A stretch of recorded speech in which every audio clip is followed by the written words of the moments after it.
Heyo! Oh, welcome back, everybody. This is Eon Shikino. Gonna do some StarCraft 2 action. Let's go ahead and look at our players in the top right side of the map. The green Protoss player, EG's Huck. Read call. And his opponent, the other side of the map, the king of the drones. From Liquid, it's gonna be Rhett. Rhett's a Zerg player, so we got a ZVP. These two guys were former teammates long time ago. Back in the Wings of Liberty days, Huck was on Liquid. And Rhett has been with Liquid ever since. And speaking of Liquid, they just had a player retire. I think Sheth retired. So, fellow Zerg player from Liquid, passing along the torch to other Zerg players.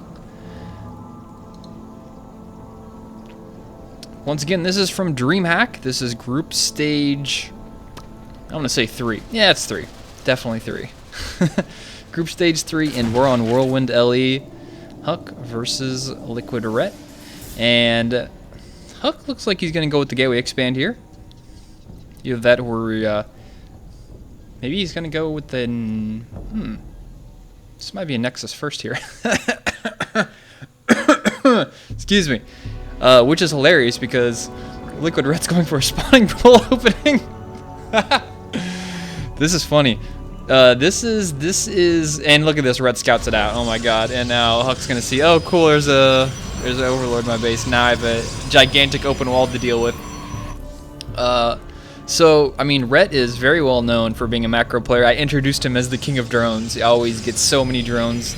Not uncommon to see Rhett with triple-digit drones running around the map. And not from making spore crawlers or spine crawlers either. He just likes having that many drones. So Huck was taking some liberties with his opening, being very greedy here, expecting maybe a hatch first play from Rhett. But so we saw Rhett go with this pool opening, and then he just starts making queens and drones again. So I guess he didn't think he had an opportunity here to make an attack, but I don't know. I mean, as soon as the queen's like almost done now, the Zerglings would have already been out now. There's no way he's gonna get a wall off. He could have made like at least 6. I mean, he could have made a lot of Zerglings and been at his base killing everything right now. But that's just the way. That's the way Rhett plays, man. He is not one to cheese. He is not one to be aggressive. This was the perfect. Like, there couldn't have been a more perfect opportunity for Rhett to play aggressive with the build, with the scout, and with the build his opponent did, and yet he just doesn't do it. He doesn't take the opportunity just because he loves... I don't know if he loves it or if that's just what he likes to do or what his thought process is, but he likes going for drones. Look at all the drones he's making. And look at Huck. He still doesn't have a wall off. He still doesn't have a wall off yet. That cannon finally finished, but I mean, these Zerglings could have probably walked around here and only lost 1 Zergling and still got in 6 and then just harassed like crazy. But you know what? We'll see if it works out for Rhett. He missed an early game opportunity to do some damage, and instead he's going for the 3 hatch. He's got his 3rd hatch up and going. He's got a lot of drones out, and we got the Stargate play coming for Huck. So Huck is going to turn on the pressure here. Probably get some Phoenixes out. See what happens. Stalker heading straight up here to this position. He wants to deny scouting from these Overlords as much as possible, but I don't know if that's going to happen. He even chrono boosted that Stalker out of that. Overlord doesn't have to move too far to get in here to see this. So we'll see when Rhett sends that in there, usually about 6 minutes, and see what he does here. Stalker is going to get in position, but even if that Stalker starts attacking him, he moves to the right. He's going to scout it out. But Rhett's going north. He's not going to see anything. He just needs to go right. He also has this other Overlord here, so he can suicide that in if he feels like it as well. But this Overlord isn't going to see anything, and he's going to lose it on top of it. So this Overlord was... yeah, now he notices and it's gonna die. So that worked out terribly right now for Rhett. He lost an Overlord, and he's actually supply blocked. Well, actually, was there for a second, but and is this? He's got another Overlord in position at the 4th base. No, he can take a 4th base this early. So he didn't scout out the Stargate, and the Phoenixes will be out. So this will come to a surprise. to Rhett. Well, maybe not that much of a surprise, but he hasn't scouted out, so he's not aware of it. 2 gas going up for Huck. But he does have good scouting. Rhett's got a pretty good spread. He's got overlords all around the map. Zerglings spread out. A Zergling over here to catch, any flying units that maybe want to sneak around that way. He's got his front walled off here for Huck. And Zerglings and Roaches coming out. Now, we'll see if this is for, considering how much supply he had banked up there, he had a lot of extra overlords. So I'm assuming we're just going to see a bunch of units being produced from right here for a while. He hasn't done any tech yet. He's got no evolution chambers. So this just may be a really heavy 3-base attack off hatchery tech. The Phoenixes are out. There's 4 Phoenixes on the map, and he has not that many units. Warp gates, he's going to have 3 here in a second, but right now only has 2. Actually, scratch that. He's going to have 5 here. Those 2 are going to be done. He will be able to warp in more than enough forces to deal with this, and at the same time, Huck is going to be able to really do a lot of damage to Rhett's main. He doesn't have the Spore Crawlers up just yet. They're about halfway done. This Queen will go down with 1 Graviton pick. You need 4 little Phoenixes to kill it with 1 lift. And now we got the Roaches. Roaches are pushing their way up to the front of the base, and there's a lot of Roaches and a lot of... Whoa, that's a lot of more Zerglings than I anticipated. The force field goes down. The first one trapped in a couple of Roaches there, but the Zerglings will work on that Cybernex core and that gateway. And the Phoenixes come back home to pick up those Roaches. The Sentries will be able to warp in here, and they need to save that Cybernex core. He needs that. If he doesn't have that Cybernex core, he's not going to warp in anything. And the force field's good. The force field buys him some time, but he can't warp in any more Sentries. And does he have enough for... No, he doesn't have enough for force field, but he's just, Rhett's like, okay, that's not working out, but I'm going to go over here to this 3rd base delayed as much as possible, and look at his reinforcements coming along the map. He's not going to have anything to defend with this, and Rhett just has so many units, and Huck doesn't have anything to warp in here. He can't warp in more Sentries. He should have walled that off completely, and he didn't get that wall off back in there, so Zergling's going to be in his base. He's going to lose his 3rd over here. He's got a couple Phoenixes lifting up 1... Yeah, he has to cancel that. And now the Zerglings are in the main, and Huck is just in complete trouble. There's Zerglings just chilling out here. Huck doesn't have anything. Rhett has this game easily, and yeah, this is the end. You can start playing the sad music here for Huck. I'm surprised he didn't follow up with the more. He's making more drones now, so I thought Rhett was just going to end it there. I'm really surprised he just didn't fully commit to that attack. He was like wide open. There's no energy on the Sentries. And he just had tons of, he has more than enough money. He's on 3 base, so he could have just funneled in. So this is the thing about Rhett. Like, this is so quote-unquote Rhett from even the beginning of this game, where these opportunities, at least I see as an observer, and you guys see, and they're like opportunities for him to just win the game, it seems like, right away. But he takes his damage, or actually he gives his damage, gets a nice lead, and then he just goes back into teching up, getting upgrades, and playing safe. There's nothing wrong with playing safe, especially after you've done that much damage. You want to make sure you don't overextend, but I definitely think this game is in the bag for Rhett, considering his situation. He's going to have upgrades. He's got a big worker lead. He's got a 26 worker lead. This is Huck's only attempt. He's going to push out now. He's going to have Storm. Actually, no, he's not going to have Storm. He's not even close to getting Storm. He's going to have Charge. He's going to have like 4 Sentries, and that's about it. So if Rhett actually, I can't imagine him dying here. He's going to have Hydra. He's going to have Roaches. These Zealots do have Charge, which is nice, but the Phoenixes are going to pick up a couple. Force fields are not that good. He gets 2 units over there. Zealots are splitting up, but as soon as Roaches pop, actually more good force fields over here, catching a couple more Roaches. The units on the left, there's a lot of Zerglings and Hydra. These Zealots will get cleaned up pretty easily. But Rhett has actually taken a lot more damage than I anticipated from this attack. One of the problems with not committing to an attack that can, potentially win you the game, or continuing to put on pressure to an opponent that's on the ropes, is if you give them time to rebound, they can do a lot of damage, and this is damage Huck is doing here. I don't think Rhett's in that much trouble right now, but he is, he's in a situation, and there's Archons making their way forward here. That's not any time good news. But he does. Liquid Red has a pretty big supply lead, almost 15 supply lead right now. But yeah, this is he's definitely in a worse position than he was whenever he was sending mass Zerglings into his opponent's base with only Sentries and Zealots to defend, without even having a Cybernetics core. And he didn't even rebuild the Cybernetics core anywhere else. He just remade it here. So that Cybernetic Core was down for a really long time. He was only allowed to warp in Zealots at that point. So there's a counterattack going out here for Rhett, and this is not going to do any damage. He actually gets picked off here. Definitely overestimating what he could have done there. And with those Archons there in that time warp, and the Phoenixes even, I mean, that gets completely shut down. Rhett hasn't taken a 4th base yet, but he's got enough workers. He could easily take another base if he felt like it. You know, make a couple more workers. He's got some gas rolling here. He only has 2 guys in that gas. So that's a bit of a mistake. I bet one of those guys probably got picked off here during the fight, but upgrades are still coming. He's working on +2 attack upgrades. They're for the ranged units. He's got 1/1 for those guys right now. 3rd base going up for Huck. 2nd time is the charm. At least that's his thought process here. I mean, if I was Huck at this point as a Protoss player, I'd be thinking, how am I still alive in this game? Usually whenever you have like 30 Zerglings in your natural and you don't have a Cybernetic Core, it's pretty much game over. But, you know, Liquid Rhett, feeling the old camaraderie from being on Liquid, gave him a little bit of a reprieve from death for the time being. But the upgrades, look at this.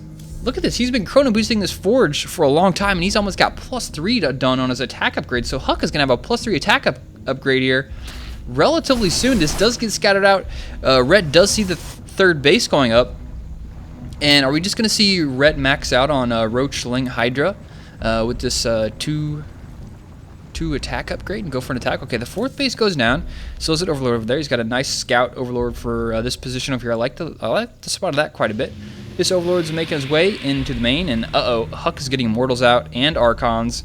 That is a really good combination to deal with these Roaches and a lot of Zerglings he's producing here, but he doesn't have that much to do with the Hydra. You know, Archons do okay versus Hydra if you have Zealots tanking for him, but we'll see how this works out. Let's check the army count. I'm really interested to see. Okay, army supply 126 versus 98. So the Zerg player does have a little bit of a lead. That kind of makes sense. And if somehow Huck wins this game, that's just gonna be crazy. I mean, he's gonna have to land amazing time warps, time warts. No, those are the worst type of warts. You know, not time warts, but time warps. And yeah, don't lose that Overseer. He wants to keep that alive just in case. So there goes one.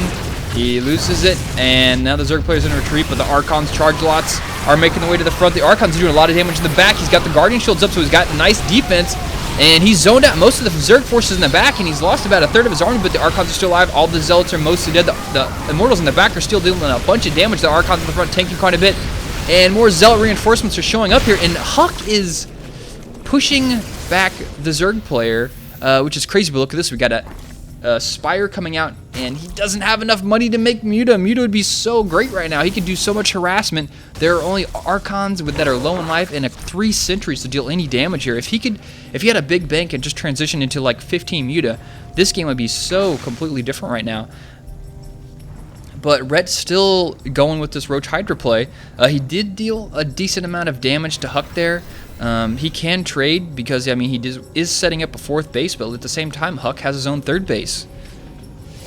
That's a lot of High Templar, and I don't think he's actually scouted that. Let's check his vision here, see if he's seen the High Templar thingy. Nope, he has seen it. Of course, he saw the Archons, but he hasn't seen this many just High Templar building up energy, and this much Storm dropping on this small of a Roach Hydra army. That's bad news. If he gets in a bad position, gets force fielded off, Huck can just destroy him straight up and take this victory that from the beginning of the game I didn't expect him to still be alive 20 minutes in the game here. And if he runs up here, he's going to be completely trapped. He's going to be trapped. He cannot fight this army straight up with those charge lots and all this Storm. Oh my god, I don't even want to turn on the health bars. Guys, it's like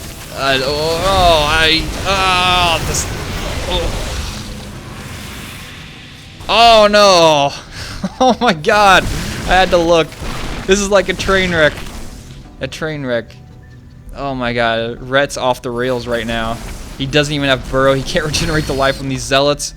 And Huck is just, I mean, Huck is in such an amazing position now considering where he was at. He still has a couple of High Templar with Storm. Does he? No, I think he made those into Archons. He's got a lot of Zealots. Where are these guys going? Do they know about the 4th base? Okay, he did scout it out. He's going to send a lot of Zealots over here. There is nothing over here to defend this. Huck is going to take out that 4th base and continue to attack down the 3rd. At this point, all Huck has to do is defend his defend his natural. You know, he can maybe sacrifice his 3rd here if he can kill 2 bases. We have a lot more High Templar. That's so much High Templar, but he doesn't have any Storm. Force fields go down, but he's going to lose a couple of the Archons and Immortals he had up in the front here. Another Archon goes down, and now we're going to see Rhett fall back. He can't deal any damage over there. The fourth base is actually going to fall. So many Zelts over here. All the Zerg drones are dead. These guys are just chilling, walking past there. Huck is trying to buy as much time as he can here. Storms going down. Those guys are getting slow.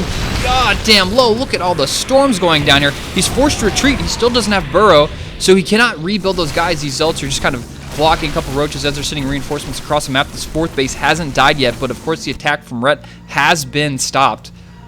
More High Templar coming in, just being so many High Templar being warped in here. He knows that Storm is the key to destroying this army. That with Archons and Immortals, such a strong counter to this force that Rhett's been sticking with here. So Rhett has about what is that, a 32 supply lead, which isn't too much. Let's check the worker count. 54 versus 53. So he's setting up a new fourth base here, but the economy isn't looking good for him. He doesn't have a cost-effective army like Huck does, so having equal worker numbers is bad for Rhett. Rhett is in a bad position right now, but Huck does have a lot of resources. He has about 1,000 minerals. He can do a huge mineral dump. You see him making 3 more warp gates, which is a smart thing to do whenever you have this much money banked up here. But you know, Rhett needs to get burrow in this situation. There's no reason he shouldn't have gotten burrow yet. You know, whenever you're going Roach Hydra versus someone going Mass Storm, you need to be able to just take 3 storms, walk away burrow, and then have full life. The storms are completely useless. It exactly negates them. And with this amount of force that Huck has here outside his natural, there's really nothing he can do with such a small force, such a small amount of roaches and hydras. He really just needs to buy time, get his hatches up, get a couple more drones out, and do some type of transition here.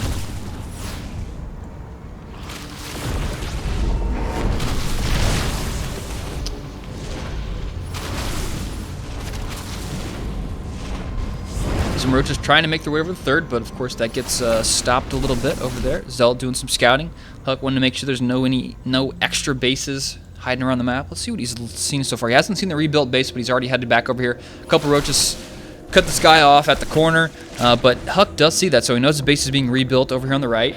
And Huck has not yet scouted this new fourth base. A lot of Zelts just going all around the map, and I love this. I love the scouting here from Huck, just looking all over the place for looking for extra bases. Now seeing, you know, trying to get an accurate gauge on how many bases his opponent's at. Because sure, you can see, okay, so I'm seeing 3 bases. You know, he sees 3 bases, or actually 4 bases right now, but he might have a 5th, he might have a 6th, you never know. But scratch that, we have a big fight here in the middle. That's a lot of Immortals. Look at all those Immortals. Force fields are pretty good, cutting off a couple of the units there, and now Rhett is getting, oh, he turned around. He hesitated for a second, lost a lot more roaches. He paid for that hesitation. And the Storms, the Immortals, the Zealots, the Archons, this army is unstoppable. Rhett has nothing to defend this. And now he's going to lose his base. He's going to lose his whole army for this one base. And the base on the left goes down, and Rhett actually loses this game. This is crazy. I cannot believe Rhett lost this game. There were so many times early on when I thought Rhett was like, okay, waiting for a Huck to GG. Doesn't happen. Hasn't happened yet, and Rhett lost the game. So yeah, really surprised in this game. I saw a quote like yesterday, because I get like these on my RSS reader. I get a bunch of quotes every day, and one of them is, "It's hard to beat someone who never gives up." Interesting quote, and I think that quote is very apt for this game. So good job to Huck. Stayed in the game and made it work. Had a great composition, played it well, landed storms that completely wrecked Rhett, and that was about it. After that, played it straight up. Good harass, good scouting, worked out great. So Huck is going to be 1-0 versus Rhett. We'll head on into game number 2 coming up next.